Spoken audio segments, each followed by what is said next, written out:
welcome to another episode of Way with Words, and once again we have a very special guest. This is Ra Golden Boy McBride. Among other things, he's a spoken word performer, a musician, a dancer. There's probably other things, but we'll let him fill in the blank later. But welcome, dude. Thank you. Thank you. I wanted to ask you some questions, but we can talk about whatever comes up. There's this concept between generations where old people tend to tell young people, hey, you missed this, you missed that. And then the flip side of that is young people trying to tell older people, hey, would you pay attention to this? Would you pay attention to that? So we might have some opportunity to do that, seeing as how I'm old. But what I wanted to ask you was the concept of age, race, gender. Are they filters for you that everything comes through, or are they more like guideposts that you say, well, this is where I'm going and here's how I look at it? I think it's actually both, because one, everyone has their filter, because you filter things through, for the most part, your experience until you get another perspective.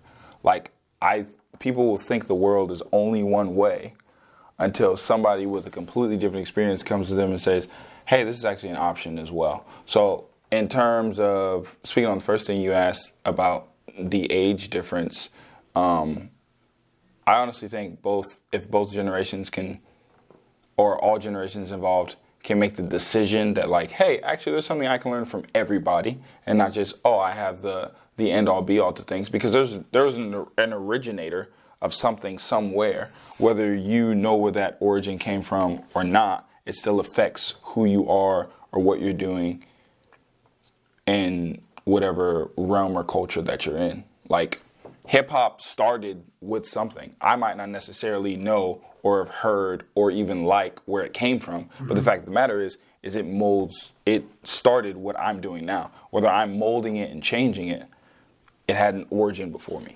Okay. Do you know Gil Scott-Heron? No, I have no idea what that is. Last Poets of Harlem? Yes. Okay. Yes. NWA? Yes. Okay. Well, then there's that history, because I'm curious as to what part history is going to play in the future. And some folks like to dismiss it and say, no, it's all fresh. It all began with me, which obviously you know that isn't the case. But when you look ahead to where you think you might be as an artist in a couple of months or a couple of years, is there stuff that you know you want to carry forward? Or is there stuff you know you want to, like, jettison?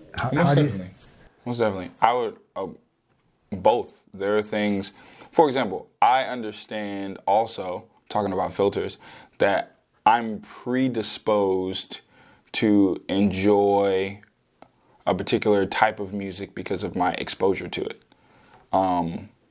Especially thinking about how I came up. Like, a lot of people actually, a lot of my Christian friends give me a hard time because I say I don't like worship music. But it's just like, that's not how I was brought up. That's not my genre of choice. Like, it's not what resonates with me. Like, the stories and the, for lack of better words, ideas presented, or no, I'll take that back. I'll say the way that ideas are presented doesn't resonate with the way I've received things. And so I would happily say that I would most definitely agree that, like, there are things that I listen to or things that influence me that I look at now and I go, there's a point where I'm going to mature past these things. Even if you think about when you're younger and you play with toys as a 5-year-old or as a 12-year-old, like, when you're 16, you're not playing with toys anymore. At least for my generation, you're playing with a cell phone now. You have other things. And so I understand, and I think that speaks to maturity too. But, like, I understand that there are things that I like now that I'm not going to like, that aren't timeless. They're not ageless. You know, like Prince. Prince was relevant in every age he was in. He's one of my biggest musical influences. Matter of fact, a week before Prince died, I bought his new album because his music is timeless. Whereas you take a newer, younger hip-hop artist who is making, just quick little club bangers. Those club bangers realistically aren't going to be timeless. I'm not going to hear them 30 years from now and go, oh, this song is a classic. Yeah. Somebody brings up said artist, I might go, oh, I remember who that was. Yeah. But it's not like I bought their album. There's a danger in that I'm going to warn you about, that stuff that we hear that we couldn't stand when I was your age. When I hear it on the radio now, I'm like, oh yeah. So just be prepared. The junk, it comes back and it gets more value than it deserves. So look out for that.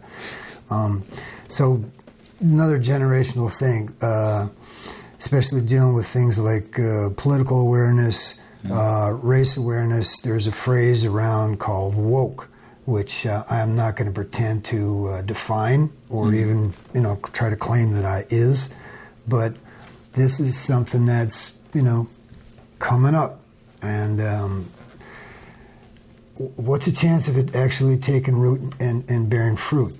Do you see? Yeah, are you referring to the term woke? Or are you referring to? Well, the concept. The word. I don't care what word they use, but are people really waking up, or is it just another finger crossed? I mean, I think so. I think so. The thing is a lot of times with anything in culture, the desire is for it to be streamlined to everybody's experience, and more often than not, that's not the case. There are some people who are just sheep, and they're going to follow whatever they follow. I had a conversation with my friend Justin the other day, and we were talking about how a lot of times people's perspective of the United States or the planet or what have you is based on what they see in the media. But if you look at a vast majority of the media outlets, pretty much all of them, the only information that they're putting out there, the only information that they're recycling is the negative information. There's great, amazing things that happen on a daily basis, but you rarely hear about those things. You rarely see those things. Like if we had news outlets that focused on just the good things that were happening, people wouldn't say things like, oh, America's going to hell in a handbasket, because it's not. Like the world is getting progressively better, but because we're predisposed as people to focus on what's negative. I mean, even think about the way people think about themselves. I had a conversation with somebody yesterday. I said, I made a statement. I was like, man, I'm really great. Like, I'm a great human being. And I thought about that, and I was like, man, so many people would think I'm prideful, but if we're honest, there's more that's right with us as people than there is that's wrong with us. So in terms of people becoming more awakened to like that consciousness, there's always going to be the sheep who just follow what they see and what they hear. But I honestly believe, because I would consider myself in that category, there are people who can think higher, who are the leaders, who are the innovators, who are becoming awakened or more conscious or what have you to the things going on around them. But hopefully they're trying to present a solution. You're kind of hitting a great button for me. There's the consumer culture, which is predominant, and there's a productive, creative part that has to factor into consumerism. I write, and I would love it if other people read what I wrote, but that's not why I write. I write because I kind of have to. It's part of my relationship with the creator. And you're a creator, so you're bringing something to culture. It's got to fit in somewhat, but it can't fit in all the way, or it's just too boring. How do you walk that edge? How do you try to put your foot in the door to let the light in, if that helps? My biological father, we don't have the greatest relationship, but something he said to me as an artist that I'll probably keep for the rest of my life is, you first make music for yourself and then you make music for other people. I completely agree. Like, everything needs somebody to consume it if it's going to create any sort of revenue, if it's going to create any sort of popularity. Like, I'm not ignorant to the fact that a lot of people love to claim themselves self-made, and I get the idea, but at the end of the day, you need people to like what you do for you to get any sort of notoriety, any sort of fiscal value. I mean, you're going to be broke unless people are buying what you're presenting. So I totally get that. So where I find my balance is, first, I write for me. Like I'm writing, I'm creating, what have you, and writing isn't the only thing that I do. So I'm creating what I'm creating, but a lot of times that comes from seeing a need. So it's like, oh, I see a need that needs to be filled, and I'm a fixer. Like I'm a problem solver. So it's just like, if I see an issue, I'm thinking of what's the solution. And realistically, although my experience might not be streamlined to everybody, realistically, there's other people with my problem. And if other people with my problem see that I have a solution, they come to me for it. All right. Now, again, this idea of seeing something, find a need and fill it. There's a problem, I need a solution. Part of it is just, like I said, cultural imagery. And at the risk of being painfully obvious, you're young, you're black, you're male, you live in America, and you're not incarcerated. You ain't dead. So when the culture is going to look at you, they're going to go like, all right, for him to be successful, he's got to be, well, let's see, what we can allow black people to be. He could be an athlete. We can allow that. Come on, talk about it. He could be an artist. We could allow that. Or he could be out of options. What else could a black person be? And we could actually look at it and go like, well, that makes sense. And I'm stuck. I wish I had a third one I could lay on the table and say, well, how about President of the United States? How did that work out? Come on, right? Talk about that. Well, I was rather you would, but... So, you opened a big can of worms. I hope you prepare yourself. So, again, and this goes with seeing a problem and filling a solution. So, first of all, in terms of so everything that we're talking about goes into that. There's filters. There's like things that have happened in history, and I'm not just talking about slavery. There's what the black perception of what black people do and can do is.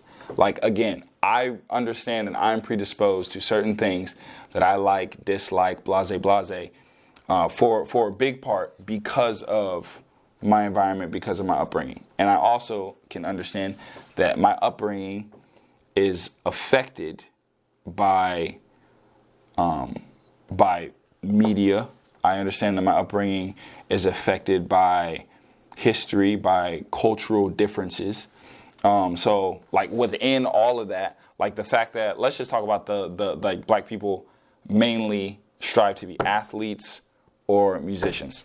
I think things are both and most of the time. I don't think they're necessarily good or bad. They just are what they are. So the reality that black people are dominating sports and doing a damn good job at it, making a lot of money doing it, that's amazing. And then the fact that a vast majority of music, even different musical genres, have been started by the black populace.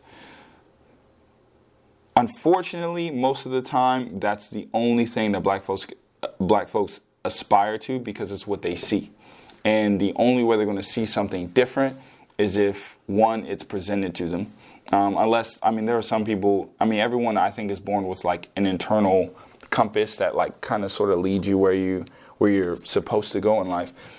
But that's not the case for everybody in terms of other career paths. So for like there to be more black doctors and black teachers, there has to be that one person who maybe their internal compass just goes, I'm going to be a doctor or I'm going to be a teacher, and it gets them there. And because younger black people see that, it's just like, oh, I have an image. Okay. I have an image that I can follow or pursue. Or the also unfortunate fact is a lot of black households are devoid of both parents. One or the other. And if you don't have somebody helping you try to find, hey, what are your interests? What do you want to go with? I legitimately when I graduated high school, I tried to go to college. I don't know why I did that. I literally got through high school on a good personality. Like there were classes on my transcript I didn't even take, legitimately. Thank you.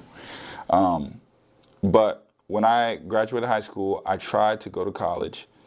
Definitely did not work out. I tried to, just do the 9-to-5 workforce thing until I found what I wanted to do. It was actually when I was in the midst of getting laid off from my job, because it was a very physically intensive job that required partnership. And my partners didn't want to do the job with me, one, because one of my arms was small and the other, so it was just like I wasn't as efficient as everybody else, which is perfectly fine. But I was getting laid off from my job, so I ended up being an extra on a set. And I've always been into music. I've always been doing music, but there comes, you got to do a lot of music, I feel, sometimes, unless you just get that lucky break before you can live off of it.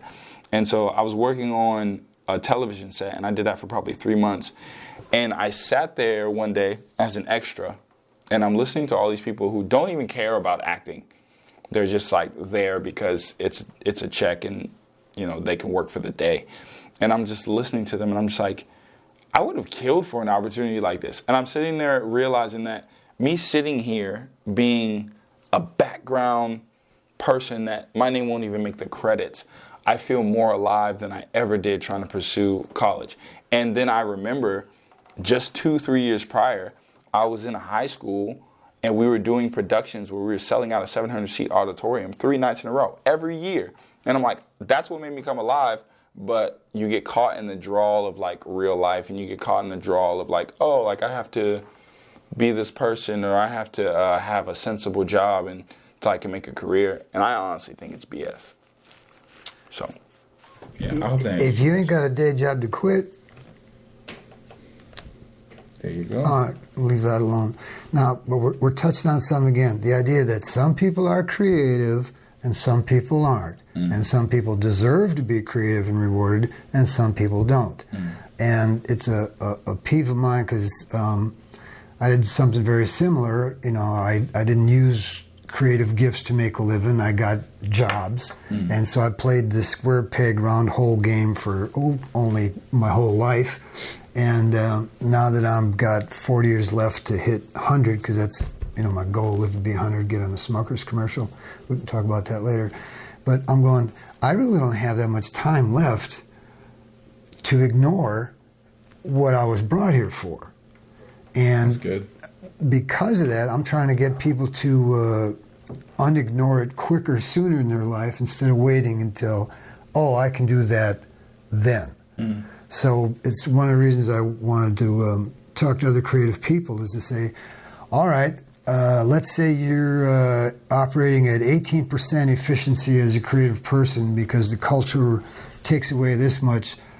How can you move from that level of efficiency to maybe 30 or 40? How can you push your creative quotient, forward without falling off, the edge of the known world? Have you got ways that you're going, all right, I'm in this now. I need to get more into it. What do I do today? What do I do this week? What do I do next year to get more into it? Do I make more contacts? Do I produce more art? Do I get more shows? Do I read books of people that have done it that I want to learn from? Do you have like a way of cooking that together? Have you got a formula for, I'm here, I want to get there? How do I fill in the blank? So I definitely feel like one thing that's extremely important, probably the number one thing that I do, is when inspiration comes to me, I write it down. Whether it's an idea for like a short film, or whether it's song lyrics, I will always put it down right there in that moment, because even if I forget, when I look at my own words, like your mind is so incredible. Like when I look at my own words and I read Lucky Sevens, I've never titled anything that, but Lucky Sevens, like I know exactly why I wrote that. I know exactly what I meant when I said it. And even if I read it months later, I do this with all my writing. My cell phone is filled with probably 300 notes from song ideas, lyrics, verses, hooks, screenplays, films, whatever. And when I read that idea, I remember where I was at in that moment. And realistically, you're always moving forward as an individual, hopefully. So you're always becoming progressively better. You've been experiencing more. You've been exposed to more. So you can always add on from where you're at. Something else I do to keep myself moving forward creatively is collaborate with other creators. Whether that's doing shows with other people. I even, for lack of better words, choose what I listen to in terms of where I want to go. perfect example would be in hip hop right now.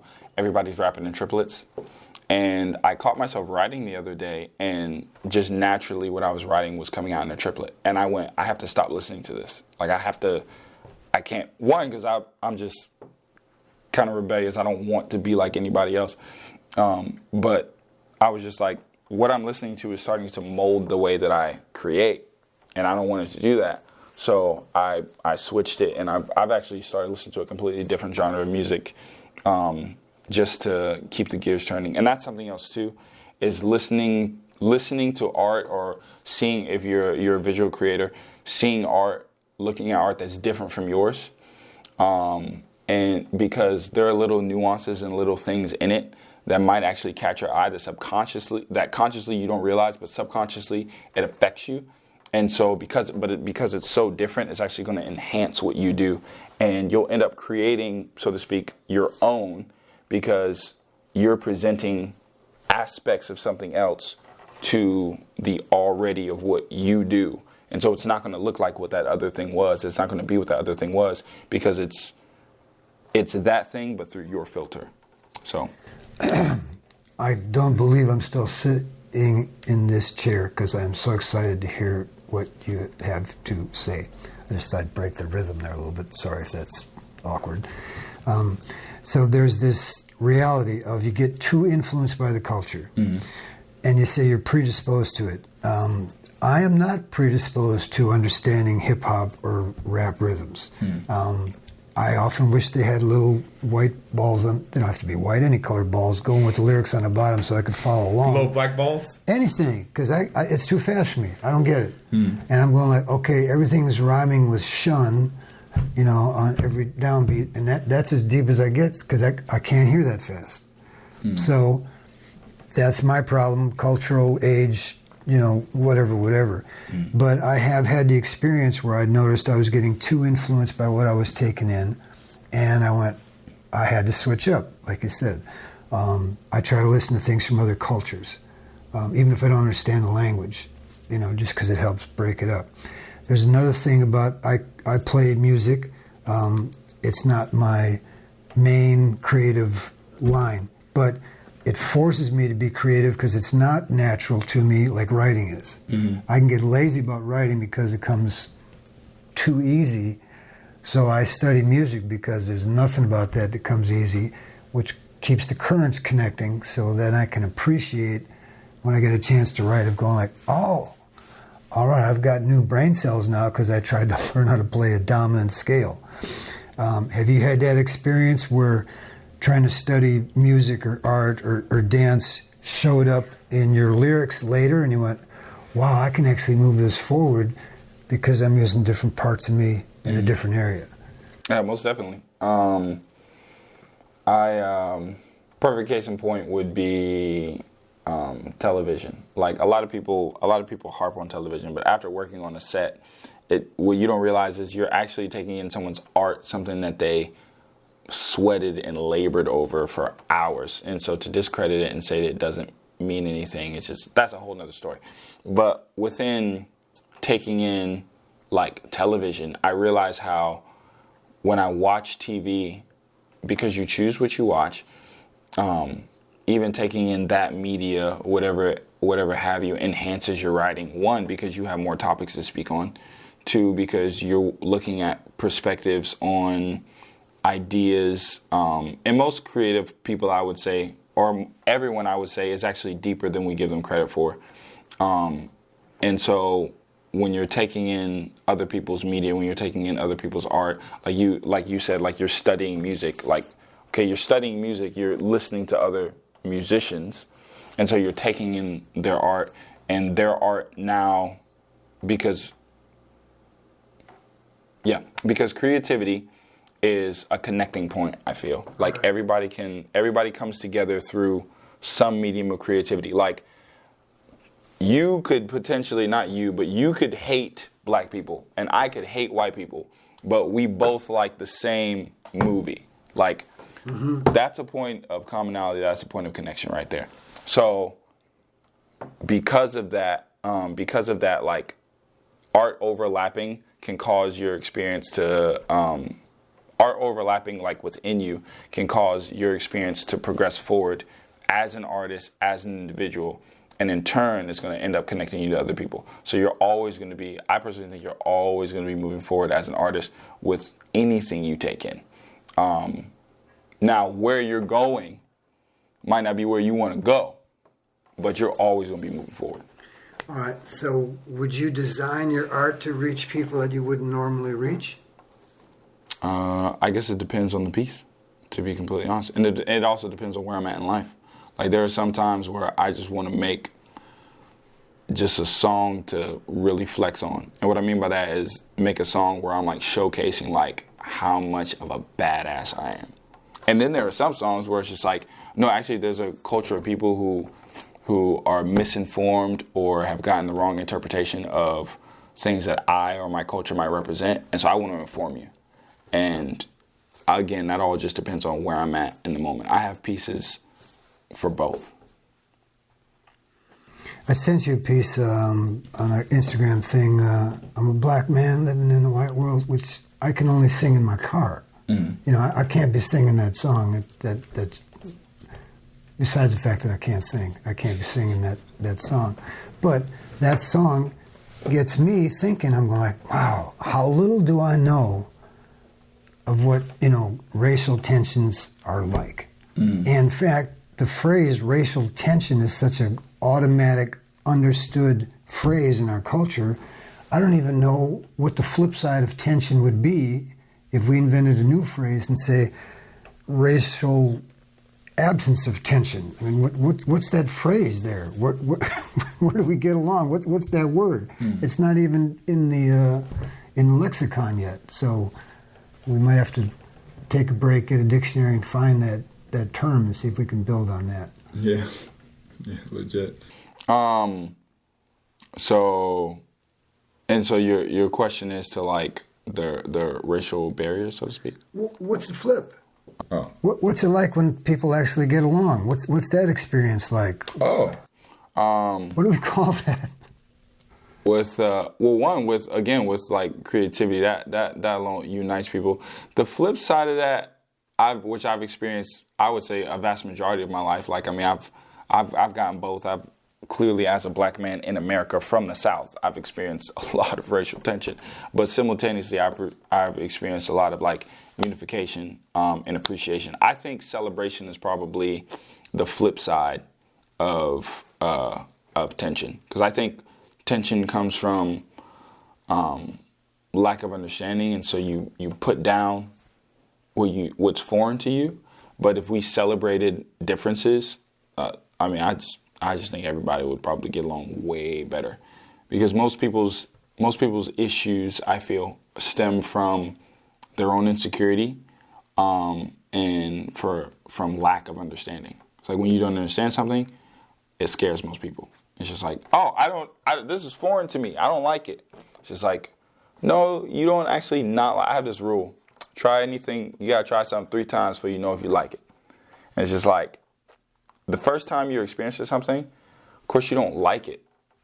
It's like, not with everything, obviously. There's a lot of things you like for the first time. But a lot of times when you don't like something, case in point being wine. Like, I drink wine. People will tell you wine is an acquired taste, because you don't know what about wine you're supposed to appreciate the first time you drink it. It's just like, oh, this is actually pretty bitter. This isn't good. People tell me this is sweet. I don't taste any sweetness in this daggone wine. It's like, oh, because I don't know what I'm looking for. But it's just like, and that's because I don't understand it. And so because of that, I don't like it. But it's just like, no, actually, it's not that I don't like it. I just don't know how to appreciate it. So if you can learn and learn how to celebrate what you don't understand and celebrate differences, I think that's the opposite of tension. I love it. We've got something to celebrate. We learned something. We got to a point that we can ask you to join us on. So if you have experiences that you would like to write us about, where you can celebrate what we're talking about here, we'd love to hear about them. There's an email down the bottom of the screen, I'm sure. So go ahead, take some time, drop us a note. We'll read them, and we'll tell you what we like about it. Thank you very much.